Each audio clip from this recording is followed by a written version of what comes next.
आपकी दुनिया ही रंगीन है तो साधु को भी रंगीन होना चाहिए। बहुत बढ़िया, बहुत बढ़िया। जब 7 रंगों की भरी दुनिया है माय डियर सिस्टर, 7 रंगों से भरी दुनिया है, तो मुझे क्या दिक्कत है? और हम कोई साधु नहीं, हम कोई महात्मा नहीं ना, हमने चोला ले रखा है। हम एक वर्ण व्यवस्था की बात नहीं करेंगे, हम एक गुरु के शिष्य हैं। तो हम तो विनम्रता पूर्वक अगर किसी को ठेस पहुंचा तो हमें नहीं लगता कि हमारे द्वारा उनको ऐसा कहा, लेकिन अगर किसी को ठेस पहुंचा और शब्द ऐसा मुंह से फिसल गया तो हम क्षमा प्रार्थी, कोई संदेह चेला। लेकिन आपने संत तुकाराम के बारे में क्या कहा? संत तुकार को हाँ। आपने कहा संत तुकाराम की लुगाई रोज उन्हें मारती थी, रोज पीटती थी डंडे से। तो किसी ने उनसे पूछा तुम रोज लुगाई से पिटते हो, शर्म नहीं आई? आपने कहा कि कई बार लगता है कि 33 कोटि क्या कम पड़ गए और समझदार के लिए इशारा काफी है। जी। जिन साईं बाबा को करोड़ों लोग मानते हैं, करोड़ों लोग की श्रद्धा उनमें है, उन्हें भगवान मानते हैं, उनकी पूजा करते हैं, उनके मंदिरों में लाखों लोग जाते हैं, उनके बारे में इस तरह की भाषा? बात ये थी, प्रश्न ये था, क्या साईं बाबा हिंदू हैं या मुसलमान? किसी को दिक्कत है वो हमसे ज्यादा रंगीन पहने। एक शायर ने कहा कि जो खानदानी रईस हैं वो मिजाज रखते हैं नर्म अपना, आपका लहजा बता रहा है आपकी ये शोहरत नई नहीं रही।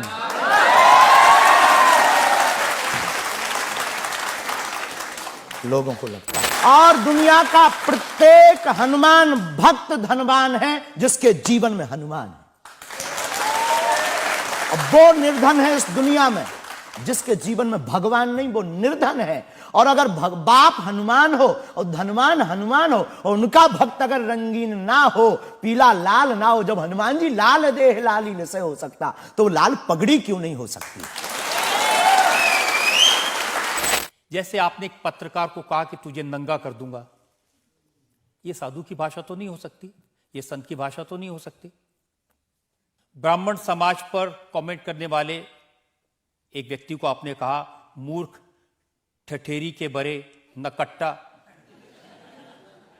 तो ये ठठेरी क्या? ये कोई हम जातिवादी नहीं है, पहली बात तो हम ये क्लियर करें। देखिए, अगर बागेश्वर धाम आने से लोगों का इलाज हो जाता है तो फिर आपको कैंसर हॉस्पिटल बनाने की क्या जरूरत है? यही तो हम बताना चाहते हैं कि दुआ और दवा दोनों आवश्यक है। हमने ये नहीं कहा कि हम डॉक्टरों के खिलाफ हैं। अब मैंने पूछ लिया तो आपने दवा ऐड कर दिया उसमें। नहीं, हमने औषधालय बागेश्वर धाम पर खुलवाया है और मंदिर के समीप खुलवाया है। वहां पर ग्राम पंचायत का भवन है, वहां पर आयुर्वेदिक औषधालय है। दुआ और दवा मतलब नीचे दवा है और वहां ठीक नहीं हुए तो दुआ के लिए चढ़ जाओ मंदिर पर, दोनों काम करेगा, ठीक है। और ये कोई नई बात नहीं है, हमने ऐड नहीं की, डॉक्टर खुद ऐड करता है। ऑपरेशन करता है, जब ठीक नहीं होता तो वो भी कहता है तुम भी प्रार्थना करो। लेकिन ये सही है कि जिस इलाके में आप हैं उस इलाके में बहुत सारे ऐसे लोग हैं जो इसी तरह पर्ची निकालते हैं, जो इसी तरह दुआ की बात करते हैं। पूरे भारत में ऋषि परंपरा के अनेक लोग हैं, बहुत लोग तो नहीं कह सकते पर अनेक लोग पूरे भारत में हैं। और केवल हमारे इलाके में नहीं, पूरे भारत में। हमारे इलाके में बागेश्वर बालाजी की महिमा और दादा गुरुजी के पास दरबार से कृपा से बहुत से महापुरुष और भी। मैं बताता हूं, एक लवलेश नाम के गुरुजी हैं, 20 साल की उम्र है और वो भी इसी तरह से पर्ची निकालते हैं। वो भी इसी तरह से। हम कभी ऐसे मिले नहीं, इस भाव से हमारा कभी मिलना नहीं हुआ और इस विषय पर उनका निज मत हो हम कह नहीं सकते, ईश्वर जाने। नहीं, मत तो पता नहीं, उनके ऊपर रेप का इल्जाम है और वो जेल में है, कह नहीं सकते। तो उस एरिया में ऐसे और भी बहुत सारे लोग हैं। अभी हम अर्जी लगाने के हिसाब से घूमे नहीं हैं। आप कहो तो इस बार जाकर के घूमेंगे कितने लोग हैं। अभी तो हमें एक पता है, छतरपुर जिले में एक गढ़ा गांव है, वहां बागेश्वर धाम है, वहां सदगुरु सन्यासी बाबा से परंपरा चली दरबार की, आप भी आइए। ये बात सही है कि देश में बहुत सारे ऐसे लोग हैं जो कहते हैं हमारे पास सिद्धि है। एक जयपुर में है, उन्होंने बताया कि मैंने कर्ण पिशाच को साधा हुआ है और वो भी किसी की भी डेट ऑफ बर्थ बता देते हैं, किसी के परिवार वालों का नाम बता देते हैं। हमारे पास ऐसी कोई सिद्धि नहीं, ना हमने ऐसी कोई साधना कर रखी है। हमारे पास सिर्फ अपने इष्ट पर, हनुमान जी पर भरोसा है जो अष्ट सिद्ध नवनिधि के दाता हैं। ना हम कोई डेट बताते हैं, ना हम कोई नाम बताते हैं, और अगर उनकी कृपा से पता चल जाए तो कोई बुरी बात नहीं। जनता से जो लोग सवाल पूछना चाहते हैं, आमतौर पर क्या होता है कि संत का नाम आते ही हमारे माइंड में एक इमेज बनती है कि गाड़ी होगी, बहुत ही जो उनकी वेशभूषा होगी बहुत ही सिंपल और सरल होगी। लेकिन आपकी वेशभूषा देख के, टोपी देख के लगता है एकदम कलरफुल रहता है। आपकी वीडियो दुनिया ही रंगीन है तो साधु को भी रंगीन होना चाहिए। बहुत बढ़िया, बहुत बढ़िया। जब 7 रंगों की भरी दुनिया है माय डियर सिस्टर, 7 रंगों से भरी दुनिया है तो मुझे क्या दिक्कत है। और हम कोई साधु नहीं, हम कोई महात्मा नहीं, ना हमने चोला ले रखा है। हम एक वर्ण व्यवस्था की बात नहीं करेंगे, हम एक गुरु के शिष्य हैं और आम इंसान हैं। और अगर कोई सरनेम पूछे तो हम शुक्ल वंशीय सरयूपारी ब्राह्मण है। तो जो 7 ब्राह्मणों की वेशभूषा है वो हमने धारण की, गुरु के नाते हमने ये पादुका अपनी एक परंपरा को निर्वाहन करने के लिए धारण की। और टोपी कोई आया तो दे गया, अगर आप कुछ दो बहन हमें तो वो भी स्वीकार है। आप चाहो तो कुछ हमें पहनने को दे सकते हो, हम पहन लेंगे। एक वेबसाइट ने लिखा कि ये जो टोपी पहनते हैं ये पहनाने वाले से भी कुछ गुरु दक्षिणा लेते हैं, जो कपड़े पहनते हैं, जो कपड़े जिसके दिए पहनते हैं उससे भी कुछ पैसा लेते हैं। आज तक ऐसा कोई मिला नहीं है, खोज जारी है। किसी ने हमें आज तक दक्षिणा नहीं दी टोपी पहनाने के नाम पर या कपड़े पहनाने के नाम पर। हम तो राह चलते कोई मिल जाता है तो उसका पहन लेते, अपना दे देते हैं। हम तो साधु उस परंपरा के हैं, उस परंपरा के लेकिन अच्छे लगते हैं आपको ये रंग बिरंगे कपड़े? बहुत आनंद आता है। क्या दिक्कत है साहब? किसी को दिक्कत है वो हमसे ज्यादा रंगीन पहने। एक शायर ने कहा कि जो खानदानी रईस हैं वो मिजाज रखते हैं नर्म अपना, आपका लहजा बता रहा है आपकी ये दौलत शोहरत नई नई नहीं।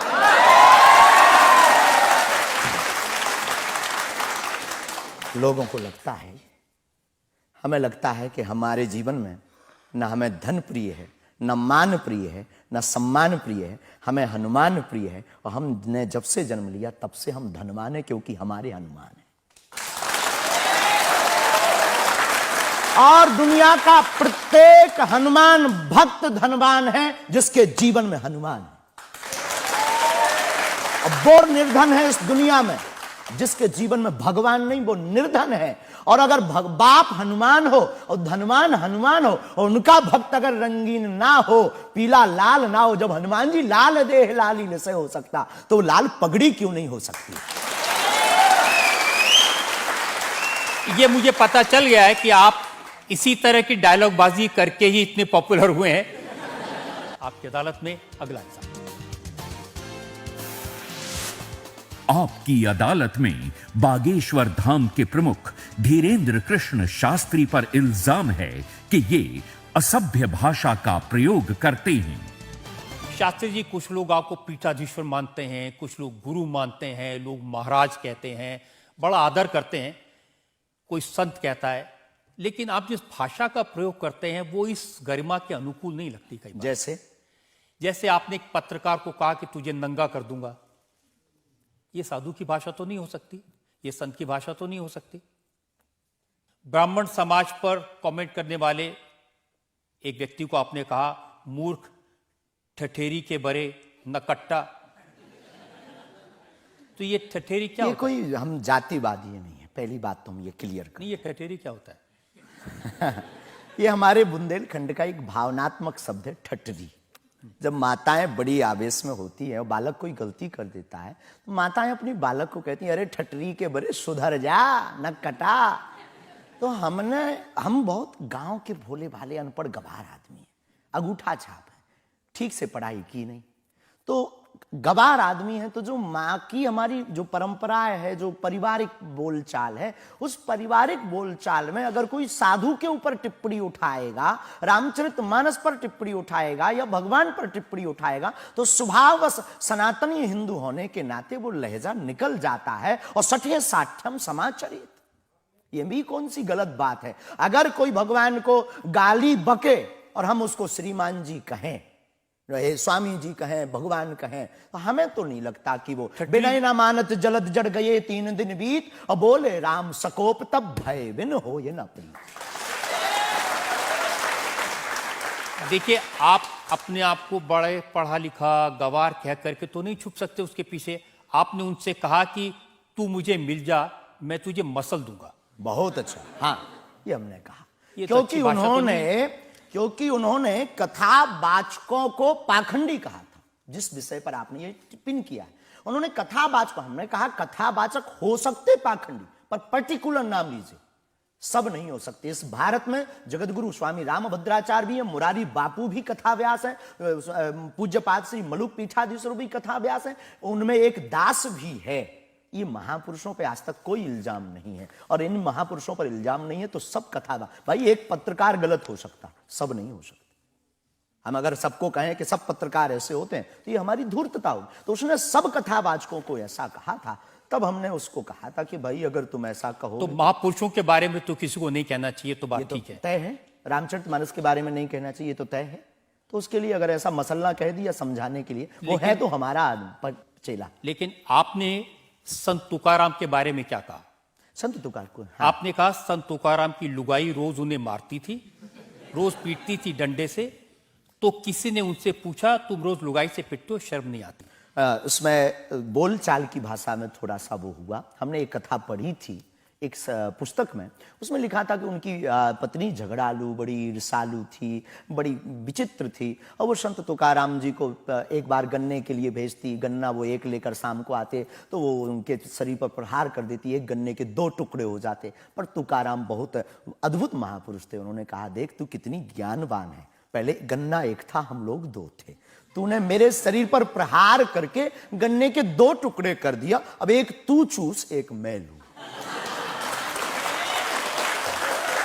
तो लेकिन हमारा आपने जो बोलचाल उसमें बिगड़ा आपने जिस अंदाज में कहा था वो सम्मानजनक नहीं था, समाज के लिए असभ्य था, इसमें कोई संदेह नहीं है। लेकिन हम अपनी भाषा से समझने का कोशिश करते हैं, जो कई बार हमारी भाषा लोगों के अनुरूप फिट नहीं है। कभी नहीं आपको नहीं लगता कि संत तुकाराम जैसे महान संत के बारे में ये कह दिया, उसके लिए हमने तो गलती माननी चाहिए? बिल्कुल। अगर ये किसी की भावनाओं को ठेस पहुंचा तो संतों के प्रति हमारे हृदय में अथाह प्रेम है, अथाह प्रेम। और हम स्वप्न में भी, हम तो खुद साधु परंपरा से जीवित हुए हैं, नालायक से बोलने लायक संतों के कारण हुए। और हम अगर संतों का अनादर करेंगे तो अपनी जिंदगी में हम रहेंगे कहां?